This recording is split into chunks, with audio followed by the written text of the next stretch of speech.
في يوم من الأيام التقيت بطبيب أمريكي مسلم بيقول أنا جاي من أمريكا إلى مصر، بيقول أنا جئت لأقول للمسلمين هنا حرام عليك، حرام عليكم انتوا سايبيننا ليه؟ ده أنا ما أسلمت إلا صدفة، هذا تعبيره.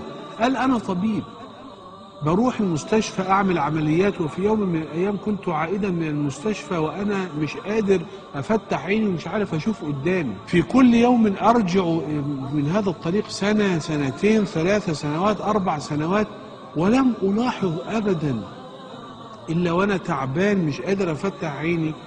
فنظرت يعني على مبنى من مباني الطريق الذي أمر منه في كل يوم وأنا بهذا التعب، فلفتت نظري لافتة لم أرها من قبل، مكتوب عليها الله واحد، الله ليس له مثيل، الله ليس له ولد. قرأتها ومضيت وذهبت إلى البيت، وعادة عندما أعود بهذا التعب ألقي نفسي فلا أشعر. يقول فذهبت ووضعت وألقيت نفسي على الفراش فلم أستطع أن أنام طوال الليل. الله أحد، الله ليس له ولد، الله ليس له مثيل. هذا الكلام أنا يعني هو في داخلي. فطرة الله التي فطر الناس عليها لا تبديل لخلق الله، ذلك الدين القيم ولكن أكثر الناس لا يعلمون. هذا الكلام أنا يعني هو في داخلي، لكن أنا لم أسمع من يقول به من قبل. من الذي يقول هذا؟ قمت ولبست ملابسي وانطلقت بالسيارة وعدت إلى المبنى الذي شهدت عليه هذه اللافتة وطرقت الباب ففتح لي رجل عجوز. نعم. يقول فسألت انتوا مين يعني مين؟ معلش اللي بره ده مين اللي بيقول الكلام اللي بره؟ الكلام المعلق ده من الذي يقول؟ قال له ايه اللي بره؟ فخرج وقال ياه، كأنه قال هي اللافتة دي لسه موجودة. قال له ده يعني ده مسجد وده الإسلام بيقول كده.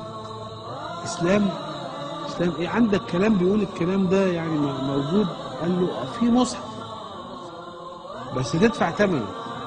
طبعا هذا الآن الحمد لله مش موجود مراكز إسلامية بفضل الله تعمل، إنما في هذا الوقت قال له عندي مصحف بس هات، عايز تاخد الهداية. شوف يا أخي والله كانت الأجيال تفرط والله، إنما أراد الله بنا خيرا.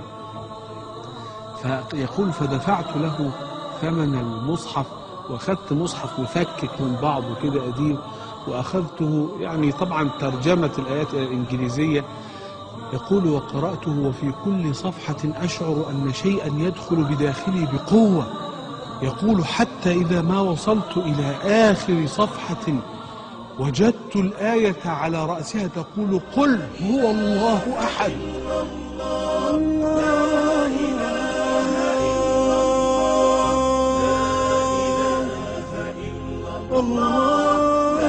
الله الصمد لم يلد ولم يولد ولم يكن له كفوا، لم يكن له مثيل، لم يكن له مكافئ، لم يكن له ند، لم يكن له كفوا أحد. يقول فوجدت نفسي أصرخ بصوت عال الله أحد، الله الصمد لم يلد ولم يولد ولم يكن له كفوا أحد.